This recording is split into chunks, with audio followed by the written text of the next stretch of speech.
Hello student, कैसे हैं आप सब। एक बार पुनः शिव कोचिंग क्लासेस पर स्वागत है। उम्मीद करता हूं आप सब अच्छे होंगे, मस्त होंगे, बेहतर होंगे, आपकी पढ़ाई बेहतर चल रही होगी। Class 12 physics NCERT board exam 2024 के लिए चैप्टर 6 पे लगातार हम आपको वीडियोज प्रोवाइड कर रहे हैं।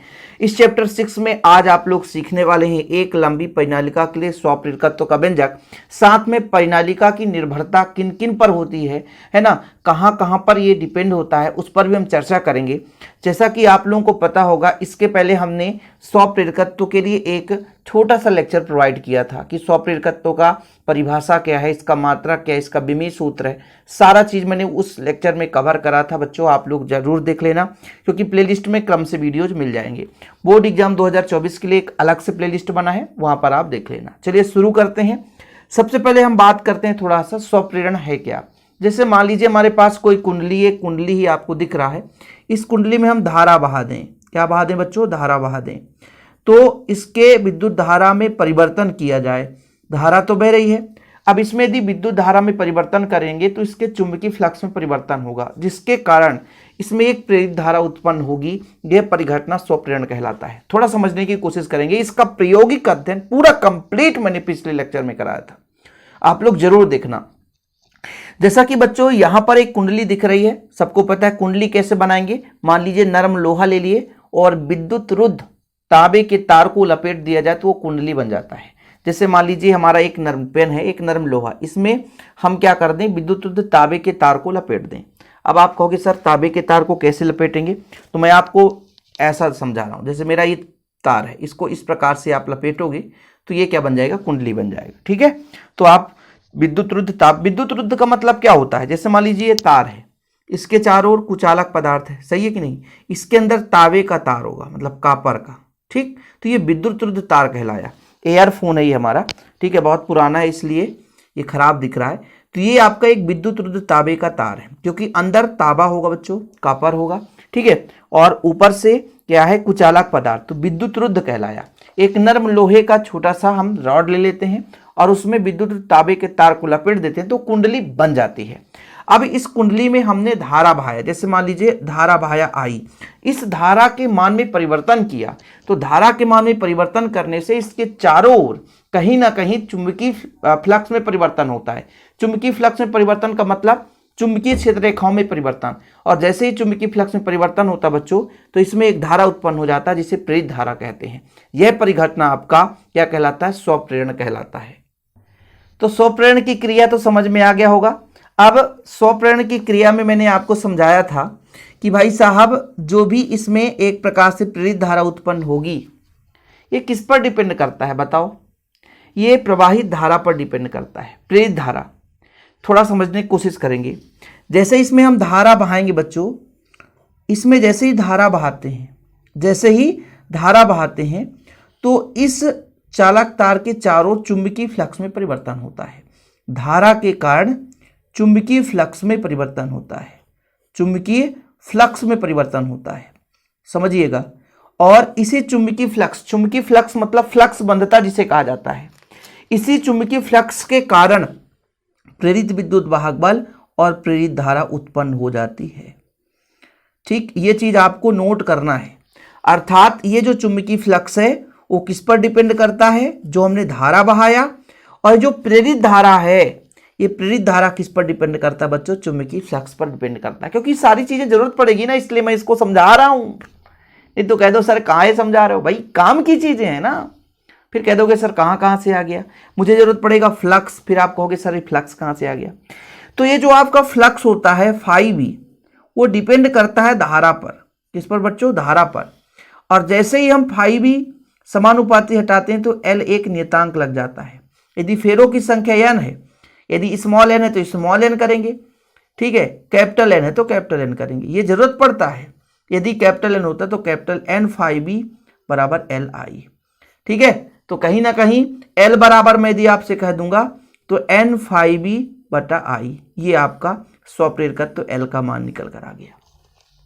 सब कुछ काम की चीजें हैं, एक एक पॉइंट जरूरत पड़ेगा, इसलिए उस पॉइंट को मैं ऐड कर रहा हूं ताकि आप लोगों को परेशानी ना हो। अब जैसा कि बच्चों जब हम कुंडली में धारा बहाते हैं तो कुंडली के अक्ष पर चुंबकीय क्षेत्र की तीव्रता कितनी होती है, यह भी तो क्लियर होना चाहिए। क्योंकि मैंने क्या समझाया आपको कि जैसे ही इस पे धारा बहाएंगे तो इसके चुंबकीय फ्लक्स में परिवर्तन होगा। वो जो चुंबकीय फ्लक्स है चुंबकीय क्षेत्र रेखाओं की संख्या है, तो कहीं ना कहीं इसके चारों ओर चुंबकीय क्षेत्र जनरेट हुआ होगा। तो वो चुंबकीय क्षेत्र कितना होता है, कुंडली के अंदर चुंबकीय क्षेत्र कितना होता है, तो यहां पर चुंबकीय क्षेत्र बता दूं μ0n I। ठीक है, यह चीज आपको समझना है। यदि फेरों की संख्या दूसरी होगी तो n के जगह हम और भी कुछ ले सकते हैं। अभी मैं सिर्फ आपको सिंपल तरीके से समझा रहा हूं।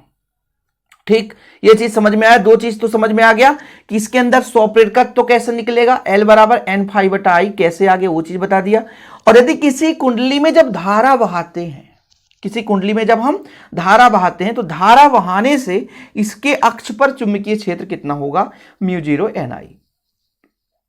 ठीक है बच्चों, चलिए अब शुरू करते हैं। माना मान के चलते हैं कि माना हमारे पास एक परिनालिका है, इस परिनालिका की लंबाई स्मॉल l है, यहां पे दिख रहा है। माना एक हमारे पास परिनालिका, इसकी लंबाई l है और इसमें फेरों की कुल संख्या कैपिटल N है, कुल संख्या कैपिटल N है। तो यदि हम यहां पर बोले कि एकांक लंबाई पे स्मॉल n मान सकते हैं, सही है कि नहीं, कि भाई एकांक लंबाई पर फेरों की संख्या स्मॉल n है और कुल आपके पास कैपिटल N है। ठीक, समझने थोड़ा सा। और इसके अनुप्रस्थ काट का क्षेत्रफल, ये जो आपका क्षेत्रफल है, ये आपका नरम लोहे का क्रोड है, यहां पे इसका क्षेत्रफल कैपिटल A है। ठीक है बच्चों, तब यदि मैं आपसे कह दूं कि यदि कुल फेरे कैपिटल N है, कुल फेरे कैपिटल N है, तो प्रति एकांक लंबाई, इकाई लंबाई मतलब इतना, इकाई मैं मान के चलता हूं, इकाई तो बात कर रहा हूं ना, इकाई की बात कर रहा हूं। तो मैं आपसे कह दूं कि प्रति एकांक लंबाई में फेरों की संख्या कितनी होगी, प्रति एकांक लंबाई में फेरों की संख्या बताओ। कुल आपके पास बच्चों, कुल आपका कितना है, कैपिटल N है, तो एकांक लंबाई में कुल में से लंबाई को हम भाग कर देंगे तो इकाई भाग का आ जाएगा। कुल हमारे पास कैपिटल N है और लंबाई कितना L है, मान लीजिए 10 सेंटीमीटर की लंबाई है तो n फेरे हैं, तो 1 सेंटीमीटर क्या करना पड़ेगा, 10 का भाग देना पड़ेगा। यही चीज तो है ना कि भाई साहब 10 सेंटीमीटर में n फेरे हैं तो 1 सेंटीमीटर में कितने फेरे होंगे, तो L का हमको क्या करना पड़ेगा, भाग करना पड़ेगा। अब यदि मान लीजिए परिनालिका में प्रवाहित धारा I हो, तो यहां पर आप लिख सकते हैं कि परिनालिका में धारा का मान I हो, मतलब धारा बह रहा हो, तो उसके अक्ष पर चुंबकीय क्षेत्र कितना होगा, बताओ जरा। अक्ष पर चुंबकीय क्षेत्र आप ही बताओ। तो मैंने आपको स्टार्टिंग में बता दिया था कि परिनालिका के अक्ष पर चुंबकीय क्षेत्र होता है B बराबर μ0n I। ठीक है, चूंकि n का मान हमें पता है कैपिटल N, तो यहां पर आप लिख सकते हैं μ0 कैपिटल N बटा आपका L है तो L कर दो और I गुणा में है तो I कर दो। ठीक बच्चों, इसको आप समीकरण 1 दे सकते हैं। ये क्या आ गया, अक्ष पर चुंबकीय क्षेत्र, किसी भी परिनालिका के अक्ष पर चुंबकीय क्षेत्र है। अब मैं यदि आपसे कहूं बच्चों कि प्रत्येक फेरे से कितने चुंबकीय फ्लक्स में परिवर्तन हो रहा है, प्रत्येक फेरे से, भाई चुंबकीय फ्लक्स है क्या, चुंबकीय क्षेत्र रेखाओं की संख्या। और चुंबकीय फ्लक्स किस पर डिपेंड करता है, एक तो चुंबकीय क्षेत्र पर और एक उसके क्षेत्रफल पर। ठीक है, आप लोगों ने पढ़ा है ना कि चुंबकीय फ्लक्स फाई बराबर क्या होता है, चुंबकीय क्षेत्र V है और क्षेत्रफल कितना है, इन दोनों का मल्टीपल होता है। ठीक है, तो यहां पर मैं लिखता हूं कि परिनालिका के प्रत्येक फेरे से बद्ध चुंबकीय फ्लक्स कितना होगा, बद्ध चुंबकीय फ्लक्स प्रत्येक फेरे से। देखिएगा ये डिपेंड करता है बच्चों, ये जो फाई डिपेंड करता है, ये फाई भी, ये जो चुंबकीय फ्लक्स डिपेंड करता है कितना चुंबकीय क्षेत्र है और कितना अनुप्रस्थ काट का क्षेत्रफल है।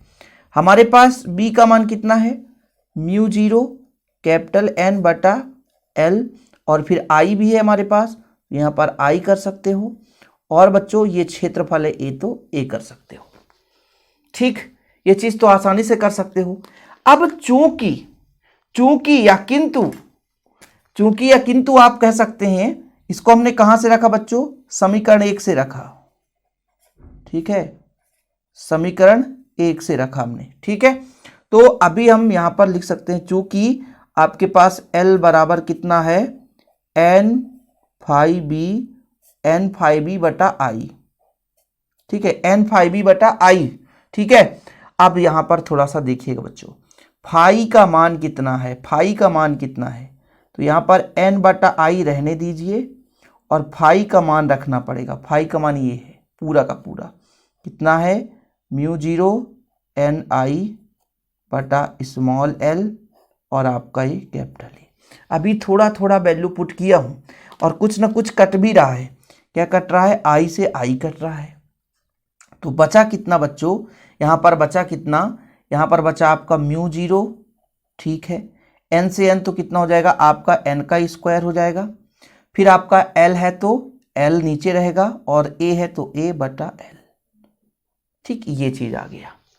बहुत ही मतलब सॉफ्ट के रूप में, बिल्कुल नॉर्मल तरीके से हम बात कर रहे हैं। ये हमारा एक प्रकार से सॉफ्टवेयर का तो निकल कर आ चुका है, ऐसा नहीं कुछ वैल्यू नहीं निकला है। l बराबर μ0 n² या μ0 भी पढ़ना, नहीं तो कह देंगे बच्चे कुछ कहते हैं कि सर आप μ0 क्यों पढ़ते हो। अरे भाई मेरी इच्छा, मैं μ0 पढ़ता हूँ, आप μ0 पढ़ो। भाई गाली मत देना यार, अच्छा नहीं लगेगा। ठीक है, इसको मैं समीकरण 2 दे देता हूँ।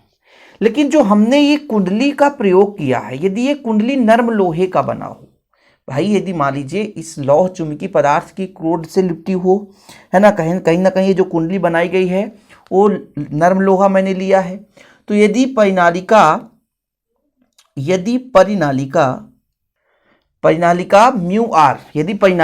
म्यू आर आपेक्षिक चुंबकशीलता की लौह चुंबकीय पदार्थ के क्रोड पर लिपटी हो, ठीक है, क्रोड पर लिपटी हो, तब जो आपका बच्चों, तब L का मान जो होगा, यहां पर लिख सकता हूं, तब जो आपका L का मान निकल कर आएगा, भाई ये ऑलरेडी है, ठीक है, ये ऑलरेडी है आपका μ0 और म्यू आर का भी हम गुणा कर देंगे n²a, क्योंकि भाई हमारे पास जो नर्म लोहे का क्रोड है उसकी भी तो कुछ ना कुछ चुंबकशीलता है, तो उसका मल्टीप्लाई कर देंगे, L हो जाएगा।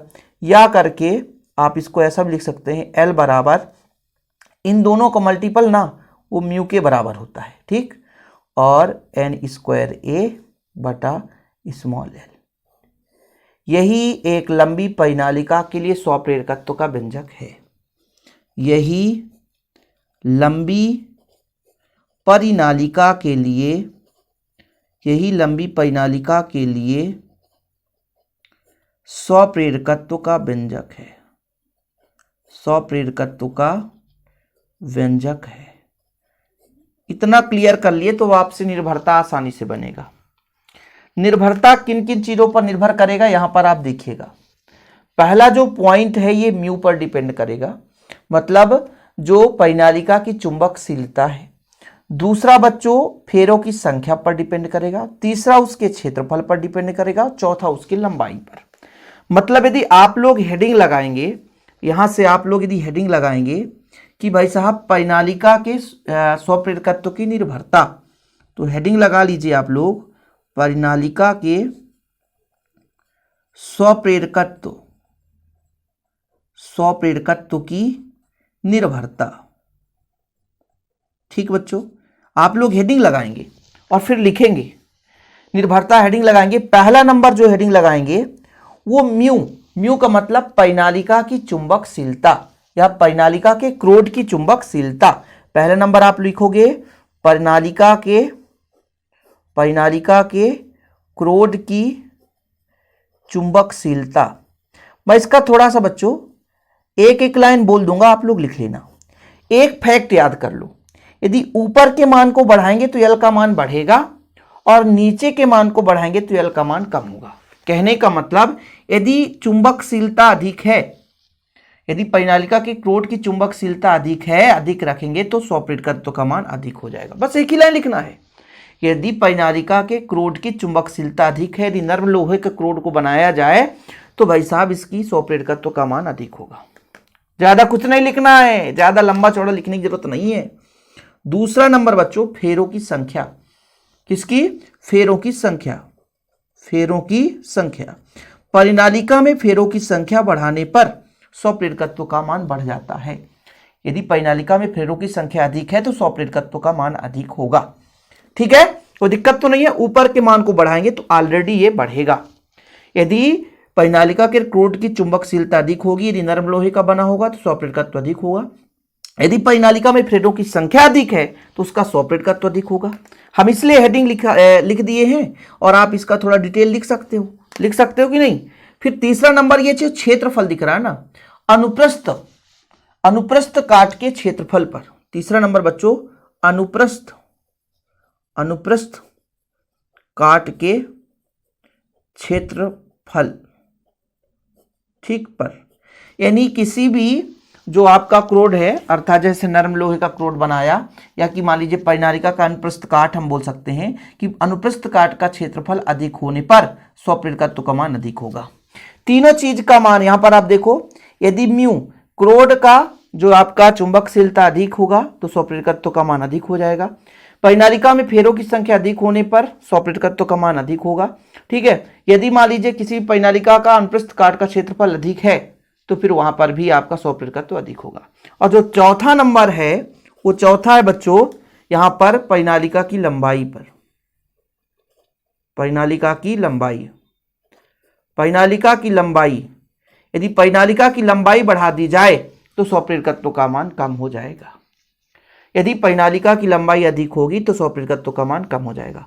कुल मिलाकर के चुंबकशीलता के समानुपाती होता है, फेरों की संख्या के समानुपाती होता है, अनुप्रस्थ काट के समानुपाती होगा क्षेत्रफल के, लेकिन लंबाई के बच्चों ये व्युत्क्रमानुपाती होता है। ठीक, ये चीज आप लोगों को लिख देना है भाई। दो लाइन लिखना है, कुछ है ही नहीं है यार, कि यदि क्रोड की चुंबकशीलता अधिक होगी तो फिर आपका स्वप्रेरकत्व अधिक होगा। यदि परिनालिका में फेरों की संख्या बढ़ा दी जाए स्वप्रेरकत्व का मान बढ़ जाता है। क्षेत्रफल यदि अधिक होगा, यदि मान लीजिए हमारे पास परिनालिका, उसके अनुप्रस्थ काट का क्षेत्रफल अधिक है तो उसकी लंबाई भी क्या हो जाती है, अधिक हो जाती है। यदि भाई साहब लंबाई बढ़ा दी जाए, परिनालिका में यदि लंबाई बढ़ा दी जाए ना तो स्वप्रेरकत्व का मान कम हो जाता है। मतलब इन तीन चीजों को बढ़ाने से बढ़ेगा और इसको बढ़ाने से घटेगा। तो इस प्रकार से एक लंबी परिनालिका के लिए स्वप्रेरकत्व का व्यंजक निकल कर आ गया। यदि लिखते नहीं बन रहा बच्चों, इसलिए तो हमेशा कहता हूं कि आप लोग शुरू से अंत तक ध्यान से पढ़ा करें, ध्यान से समझा करें। और इसका यदि नोट्स लेना है तो कॉन्टैक्ट नंबर मैं आपको दे रहा हूँ 9685299149। ये मेरा पर्सनल नंबर है, 100 रुपीज़ चार्ज है। वन सब्जेक्ट के प्रॉपर रूप से नोट्स दिए जाते हैं। डिस्क्रिप्शन पे हमारे ऐप का लिंक है, वहां से भी आप डाउनलोड कर सकते हैं। आज के लिए इतना ही, मिलते हैं अगली वीडियो के साथ। जय हिंद, वंदे मातरम।